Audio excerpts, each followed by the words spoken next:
Okay, nice. All right, well, let's think about it some more. That's good. Okay, thank you.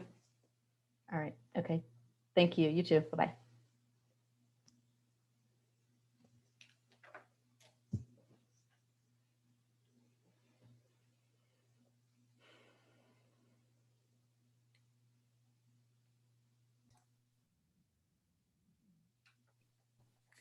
Good evening, everyone, and welcome to the monthly Associate Town Hall. I'm pleased to have our special guest for the July session, Ms. Marty Hall. Marty's the Assistant Director of the PGA Golf Management at the Florida Gulf Coast University. Marty earned her Master of Business Administration from Florida Gulf Coast and her Bachelor of Business Administration degree from the University of Notre Dame. Go Irish. Go Irish. She was also a member of the Division I women's golf team. She's been a PGA of America member for 19 years and is a PGA certified professional in general management. Marty has worked in the FGCU PGM program since 2007. In addition to directing the accredited internship program, she assists with PGM program administration, serves as an adjunct faculty member, and volunteers as an FGCU Club Management Association of America student chapter advisor. Her contributions to the PGA of America education, student mentoring, and career development earned her the South Florida PGA Horton Smith Award, which is now the Professional Development Award, the FGCU Excellence in Mentoring and FGCU Employee of the Year Awards. She currently serves as the Education Chair for the South Florida PGA section. Prior to FGCU, Marty served as a PGA head golf professional at Shadowwood Country Club, a private 54-hole golf facility in Bonita Springs, Florida. She has also worked at Gray Oaks Country Club in Naples, Florida, Bonita Bay Golf Club in Bonita Springs, Florida, and New Albany Country Club in Columbus, Ohio. Marty, thank you for taking your time this evening. We know it's a little bit later on the other coast, so we appreciate your time and we look forward to your presentation. And I will pull that up now. Thank you so much, Nikki, and thank you for that introduction.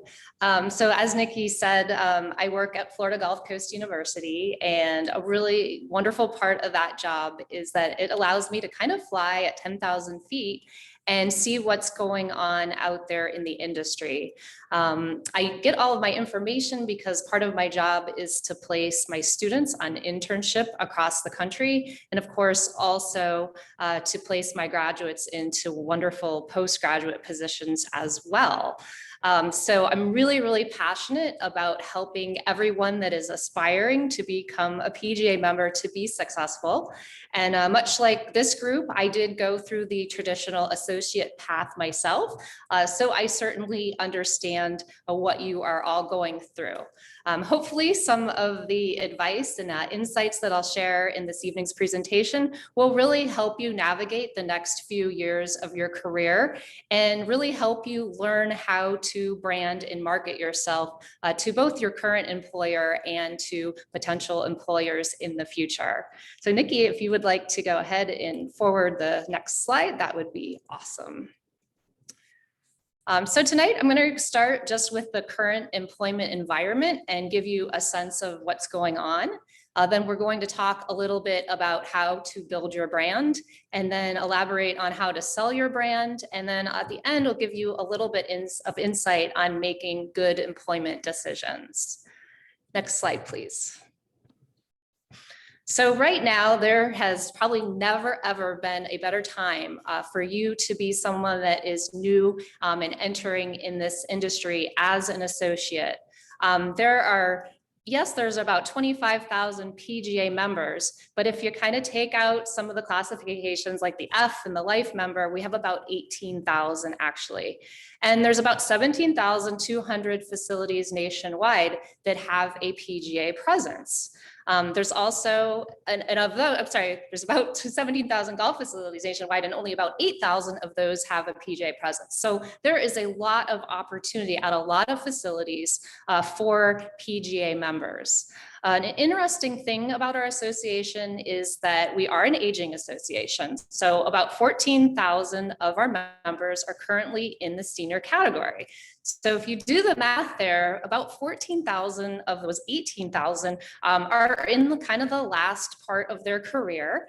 And as they are retiring, they're creating a ton of opportunity for younger people to move up, I feel, much more rapidly than in the past as the positions underneath them open up.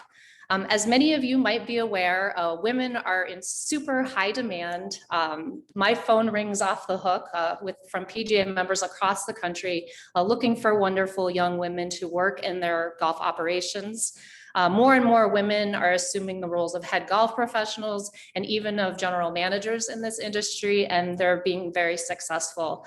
So if you are a woman and you're watching this, again, the sky is the limit for the potential for you in the industry right now. As you can see, there are only about 1,100 Class A members, and there are only about 241 associates out there right now that are women. And then we have about 116 women in the university programs. Next slide, please. The other really cool thing happening for us is the COVID golf boom, which I'm sure you're all aware of the impact that that's had on our game. I just have some fun facts and figures. These are from 2020. And you can see the tremendous uptick in rounds played. You can see how many more juniors are participating. You could see how it's also affecting all the ancillary businesses associated with golf, like equipment sales. It has been an absolute boom, and it's something, again, that you are all in the perfect position to really capitalize on with your skills and enthusiasm, and really ride this boom and use the boom to help your career, because there is so much opportunity and so much demand. So something that I always talk a lot to my students about is not being a short-term visionary, but being long-sighted or have that long vision towards your ultimate goal. I think sometimes when we're newer in our career, we make some missteps based on just not keeping our eye on the ultimate ball. A great example is when a young person, let's say, is making $16 an hour and they jump ship to go over to another facility for $17 an hour. And those first couple jobs in your career shouldn't be based on making another $1 an hour. You should be thinking about the quality of the workplace that you're going to be in, the quality of the person that you're going to be working for. What kind of mentoring are you going to be receiving? What type of environment it is? What kind of skills will you learn there? Another thing that I think a mistake that people make is they'll buy a house instead of renting. And so all of a sudden they've kind of anchored themselves into one spot. And yet if you can be geographically flexible in your career and be willing to move and not tie yourself down in those first few years, you're opening the door to just such a wide, vast array of possibilities. So again, it's just really, really important to keep that broader vision because you don't want to, these decisions will cost you a lot of money in the long run. Every decision you make, it's a domino effect for the rest of your career. So I just urge you all to kind of keep that long goal in sight. And I know there's a wonderful PJ activity in your level 1 work where you actually map out goals and you map out the steps and the timelines for getting to those goals. And I love that activity. And I encourage you to all do that and stick with those plans. And you'll be surprised at the success that you'll have. Okay, so I love my dinosaur slide. I love this because it reminds us all that we need to be innovative. And the dinosaur is not it's not about age. I know dinosaurs that are 30 years old, and I know dinosaurs that are 60 years old. And I also know super, super innovative, awesome people that constantly learn that are 60 years old. So it's not an age thing, but it's just about always looking for new ways to do things. Don't accept things the way they've always been. Like, look to change, look to evolve. I encourage young people in golf operations, look around, like, what can you do to contribute? Is there a particular challenge in your workplace that like nobody else is jumping in and addressing it? Be the one to do that. Be the one to like learn this new skill that nobody else in your environment has mastered, because that is an opportunity for you. That's a resume builder. That's going to be a difference maker. If you're going in every day and unlocking the door and just kind of going through the motions, and yeah, you're kind of happy and you're comfortable, but you never feel like butterflies, or you're never really challenging yourself, then that's not a good thing. You're stagnating. So always be pushing the envelope to learn, to innovate, and be that person in your work environment that jumps in to contribute wherever possible. So our industry is really changing and evolving rapidly. There are so many trends that I think have emerged in the last 5 years. We've seen, a huge change with the innovation we're seeing in player development programs.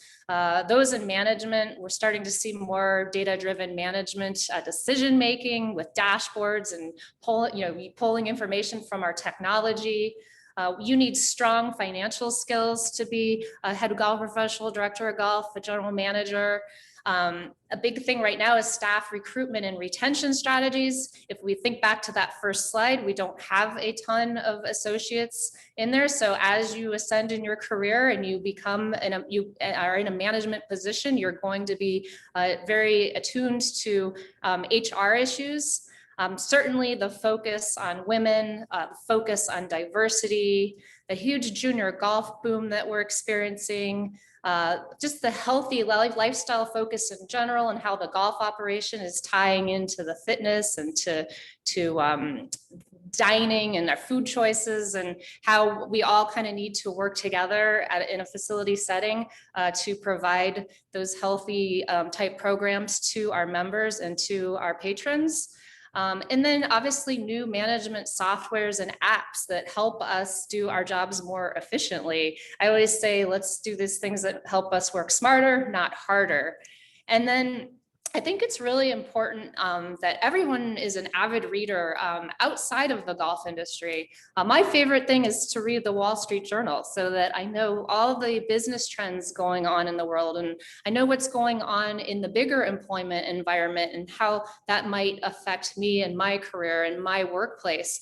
So I can't encourage everyone enough just to read in general, and it's going to make you a much more knowledgeable and successful person and help you navigate the industry. So this is a really fun slide. I have an advisory group for the Florida Gulf Coast University program, and we sat down one day and we just talked about what are the skills now that modern employers are looking for in younger associates, younger employees. And we brainstormed 73 things, and the members of this committee were directors of golf, head pros, general managers. And this is kind of what we came up with. I won't list them, but I'll just let everybody kind of look at this list for a minute and process some of the things on there. And I'm sure some of them might surprise you a little bit. And some obviously are more traditional. But this is also reflective, I think, of the change that is happening in our industry and all these skills that you can be developing to really make yourself a highly valuable resource in your particular work environment. Just to shout out a few, scheduling software. We're using technology now to coordinate 50 employees and help them all communicate and schedule efficiently.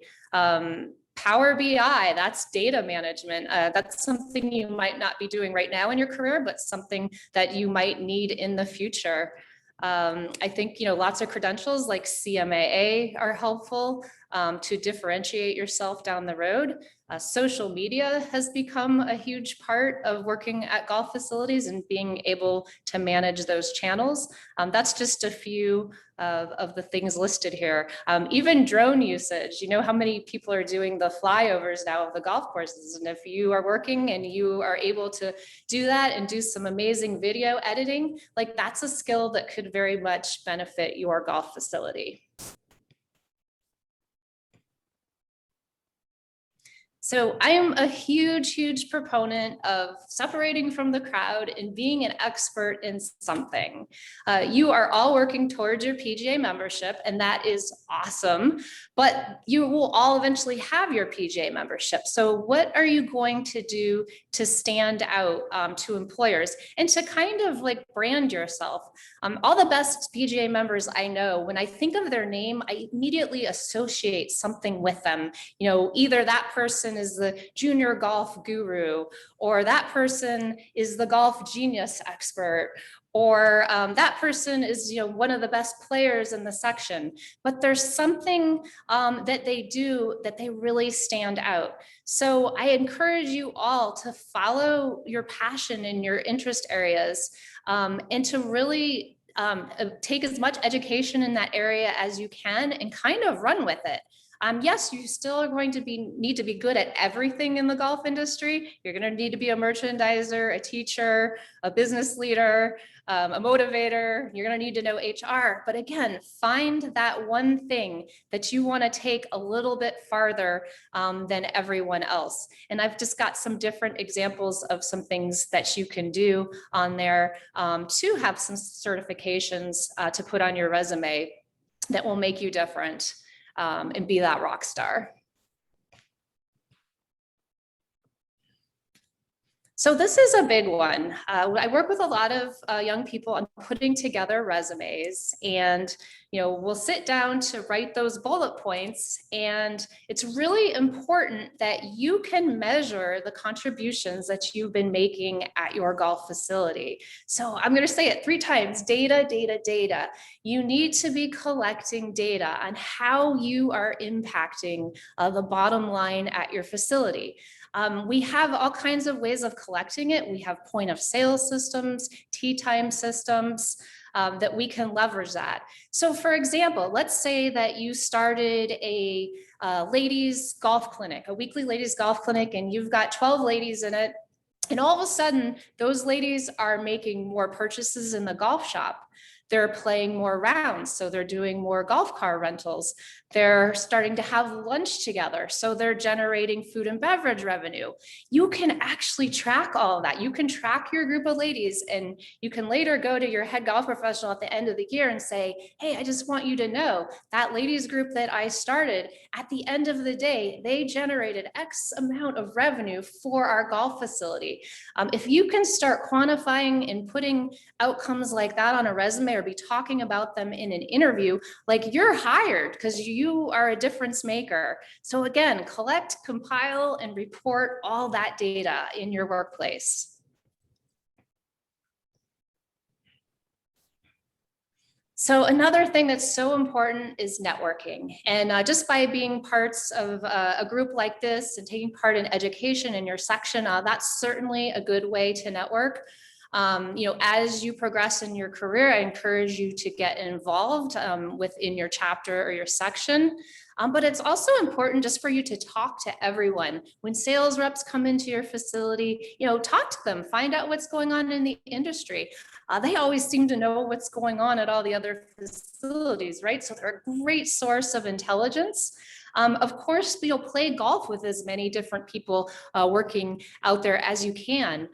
Socializing with your peers, that's great. A lot of times that's how we find out who's about to leave a position and what opportunities are out there that might not even be posted.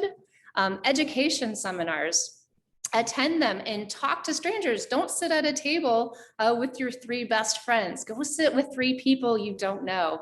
A great example of that, back in the day, I was new to FGCU and we needed to recruit some people to teach classes. And I went into the room, and that is always my goal, is to sit at a table where I don't know the people. So I sat down, and the next thing you know, I'm striking up a wonderful conversation with a gentleman named Joe Grock, who, long story short, went on to earn a master's degree just so he could teach in our program. And now he's been with us for like 10 years. And that all started just from sitting next to him at a meeting. So you just never know. Another thing, an old-fashioned skill is write thank you notes, handwritten thank you notes. So when someone in your network does something amazing, like, go ahead and reach out and acknowledge that accomplishment. Or if they do something nice for you, again, say thank you for what they did. If they let you play their course, write that note. It leaves such a positive impression. And again, you never know when your paths are going to cross. Or perhaps you might even work for that individual in the future that you wrote that note to. So stay connected and network like crazy. And again, that's going to open so many doors for you.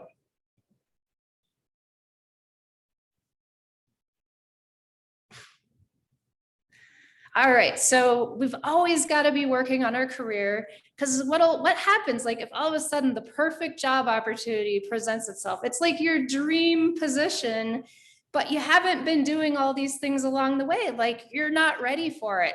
So you always need to be acting like that dream job is just around the corner, and always be working towards that, so that you're ready and have your brand developed and have people know who you are.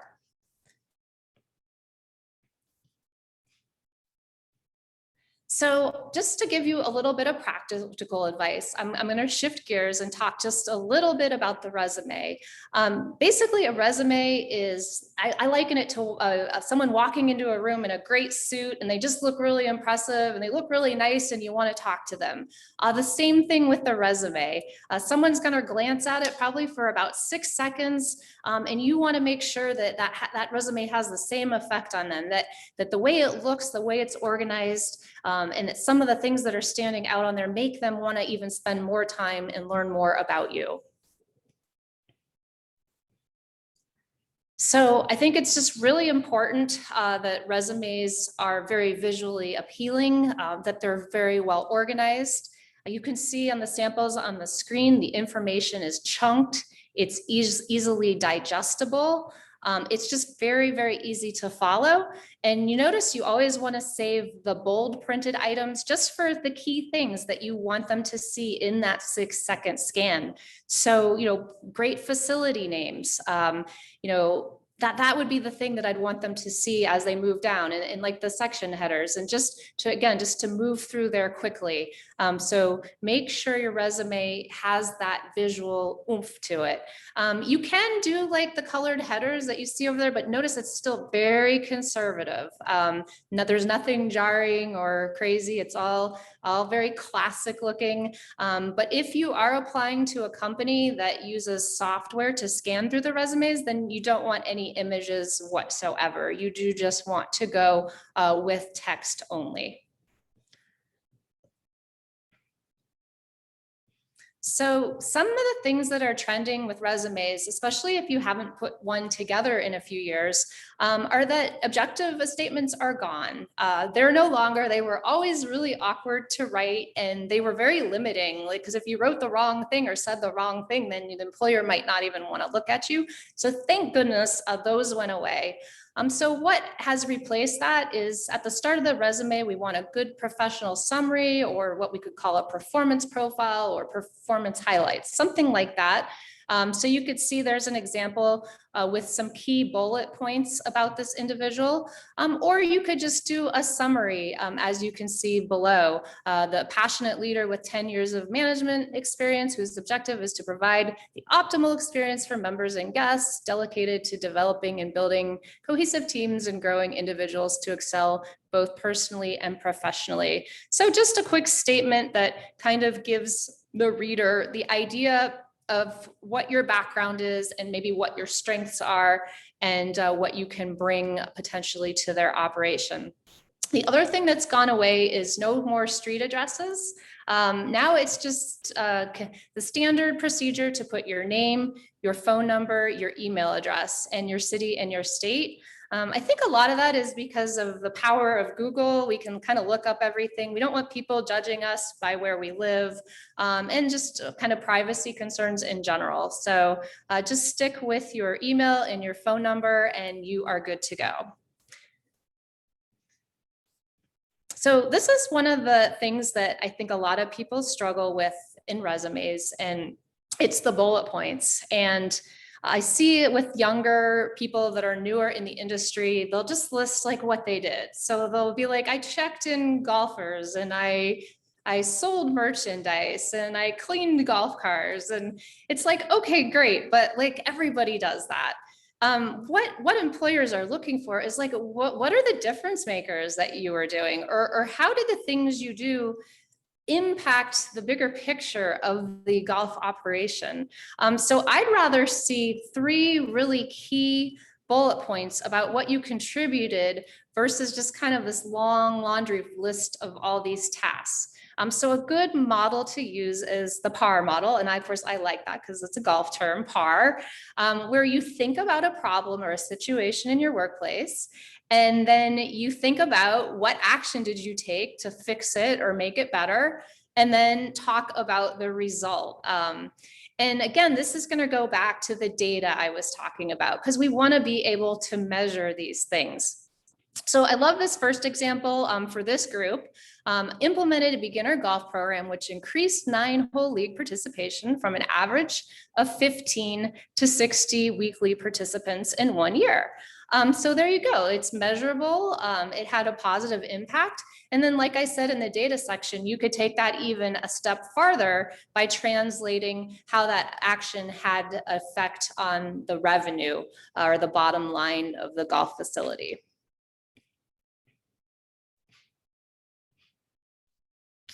So something else that's trending that I think is really important is the addition of a portfolio when you apply for a job.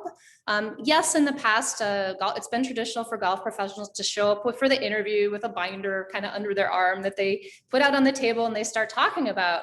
But now, with technology and electronics, we can go ahead and forward a good portfolio right along with our resume to an employer when we're applying for a job. And the simplest way to do that is just to use a program like PowerPoint on your computer and put together a presentation, save it as a PDF, and just attach that with your resume file. So here's an example of one, of a cover of one. And then you can see, you can go ahead and spiral bound it and take it to the interview with you as well. If you are a little more tech savvy, there are a lot of free software programs out there now for kind of designing your own mini website. One that I've had a lot of fun with and made some things was called Strikingly. It's free, it's cloud-based. And you can really have a nice presentation about yourself and some of the things that you've done at your facility out there on the web, and just have a nice link to it that you can send to any prospective employer. So I highly recommend the electronic portfolio. Something else that you want to consider is your digital footprint. In today's environment, it's definitely an extension of your resume, and it's definitely branding you. You can really leverage this to your advantage. And I know a lot of younger people are really good at doing this. They have some tremendous posts about what they're doing in the golf industry, especially those that are really into golf instruction. Follow, what some of those people are doing that you like, and that's certainly a way to showcase yourself. Obviously, though, you also have to be very careful with social media and make sure that it is only a professional representation of yourself. Don't mix in your personal things. If you have personal things out there, you've got to make sure they're locked down and people can't find them. But the first thing any employer is going to probably do after they've gotten your resume is Google you. And I know that some people out there aren't big on having a lot of things out there on the internet about themselves. But I think you can really use this as an opportunity. And it's kind of getting to the point that if there is nothing out there about you, that actually can become a bit of a red flag as well. Because it's kind of saying like, is this person relevant? Like, do they really know what's going on? So I would be very strategic and put things out there that you want employers to see.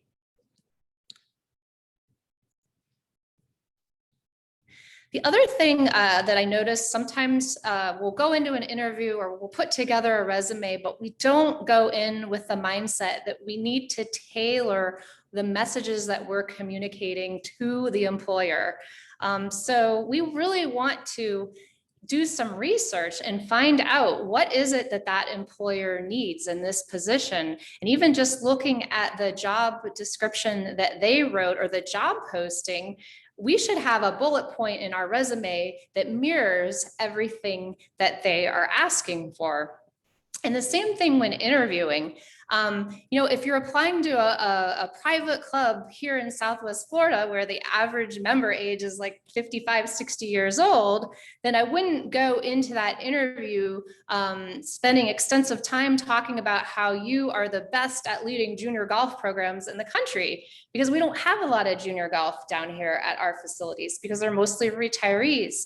So you really want to think about what message you're sending to your employer and make sure that you are mirroring their needs. And so that's going to require you to go back into your resume all the time and keep changing it and tailoring it and editing it and cutting things out and adding things back in, depending on the job that you are applying for. And sometimes like we get attached to our stuff and we like can't let it go.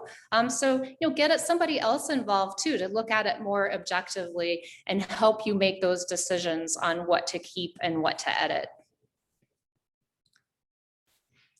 And as I just alluded to, you really want to do your research when you are looking for a job.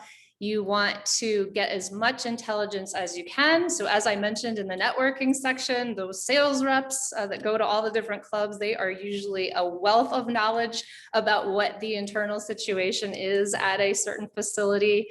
They can tell you some of the strengths and weaknesses. If it's public, go look at those online comments and ratings to see, if patrons of that facility are happy or if there's really obvious problems.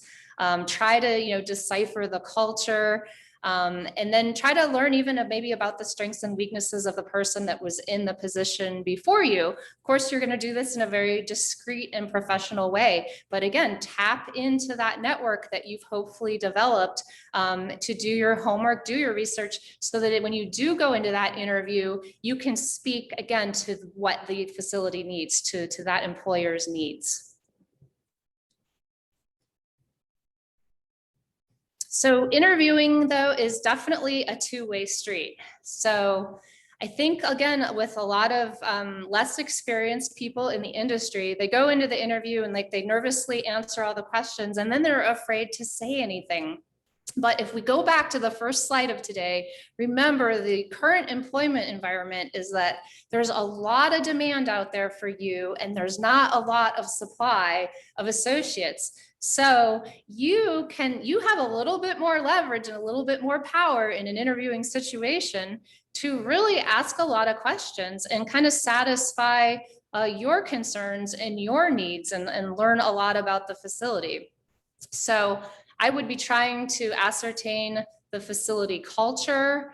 I'd want to know about the golf professional's management philosophy. I'd want to know about people that he or she has mentored and what they are doing now. There's a lot of things that I would ask, and you shouldn't be afraid to do so. So it should become a natural two-way dialogue, because at the end of the day, the employer doesn't want to hire you unless you're going to be really happy in the position, and you don't want the job unless you're going to be happy in the position. So you really want to have back and forth dialogue to make sure that it's going to be a great fit for both parties.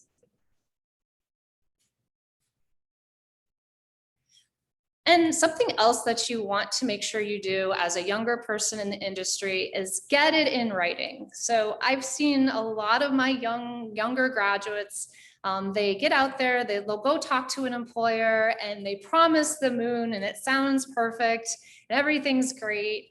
And then 2 months into the job, I get a phone call and they're like, they're not doing anything they promised. They promised me this many hours and now they're working me this many hours. They promised me I was gonna run the junior camps and I'm not running them, and so on and so forth.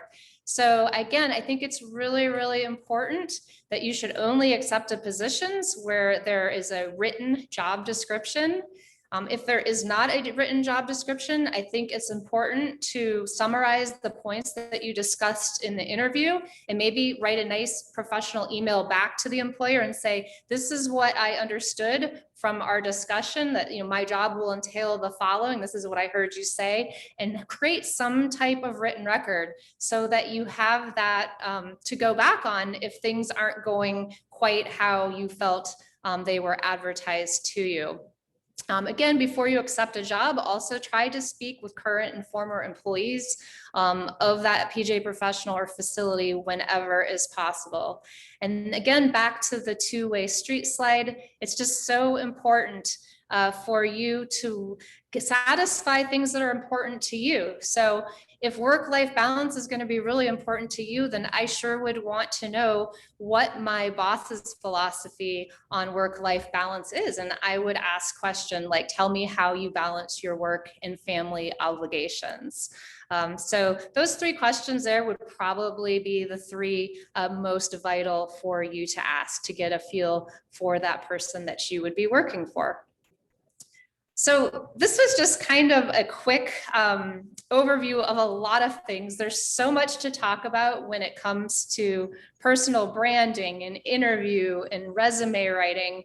But I hope just in general that this got you thinking about the things that you need to do to be successful at this juncture in your career, and the importance of just constantly building knowledge, taking classes, talking to people, networking, and following your passion. And in the end, if you do all of these things, you're going to be really successful. You're going to have a super rewarding career, and you are going to be a sought after commodity in the industry. So I really appreciate your allowing me to speak to the group tonight. Please know that I'm now in your network. Here's my contact information. Feel free to link in with me on social media. And I appreciate this opportunity, and I hope that I will hear from you, some of you. If you have any questions, feel free to reach out. Thank you so much. Hi, Marty. This is Tom. Sorry for coming on late on the call.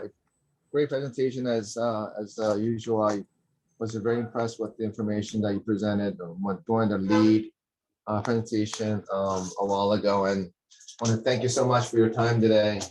I wanted to let you know that unfortunately, we didn't have enough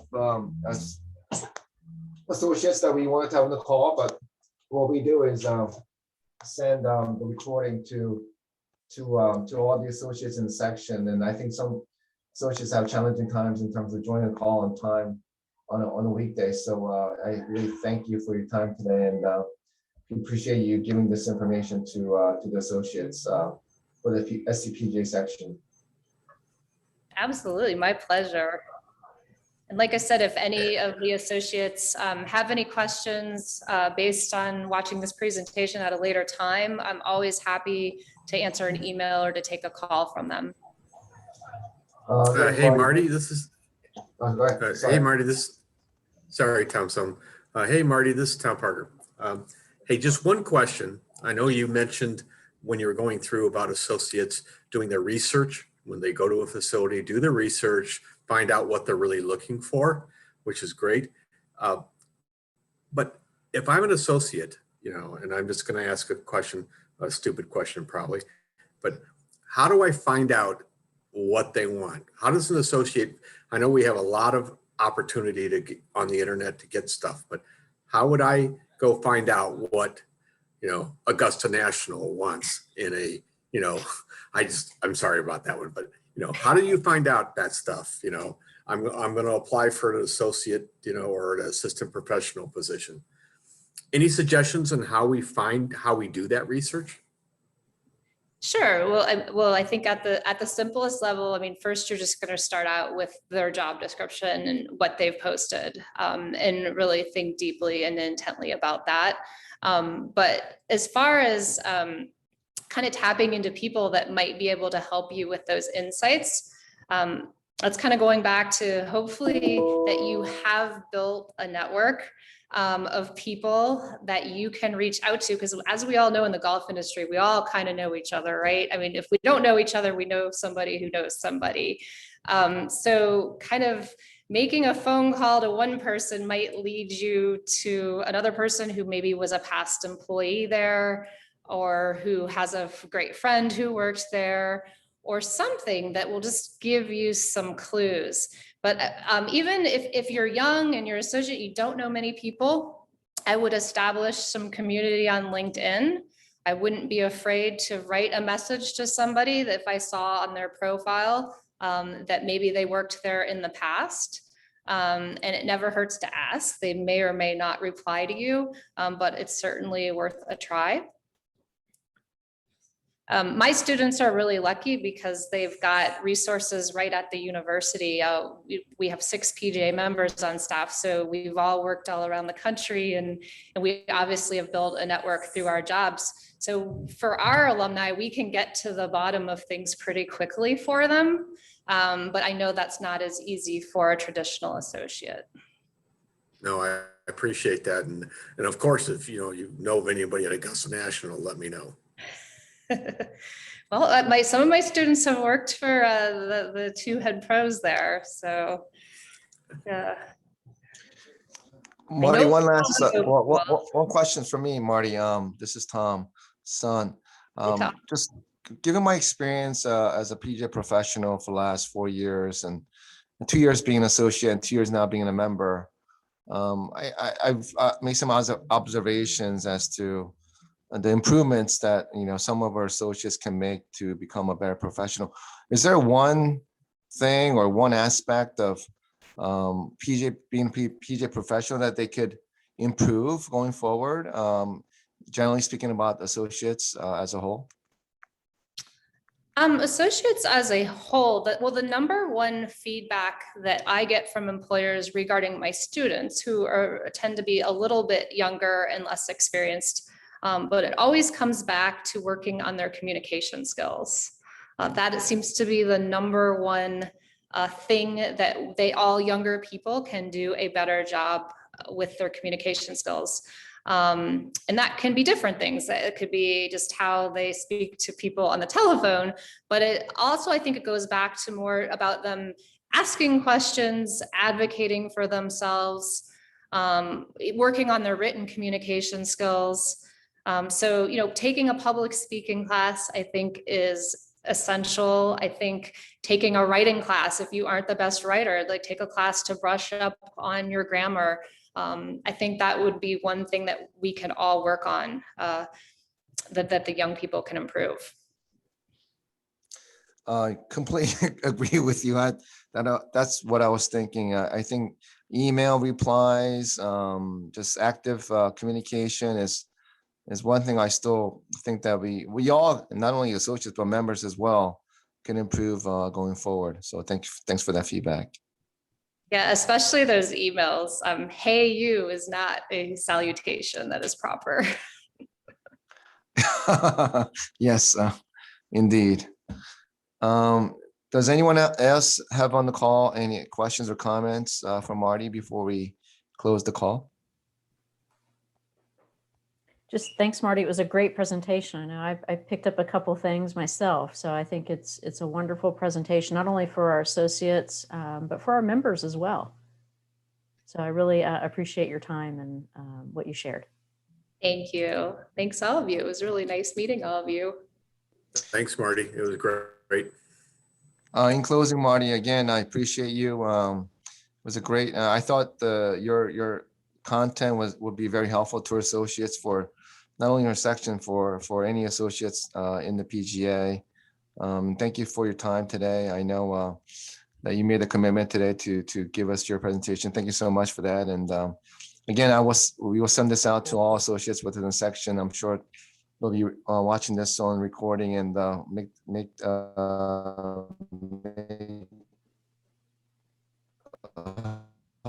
assist them in terms of branding themselves. So thank you, Marty. You're welcome, Tom. I thank you for reaching out. I appreciate it. I enjoyed being part of your section tonight. Thank you. Good night, everyone. Thank you. Thank you, Marty. Good night. Thank you.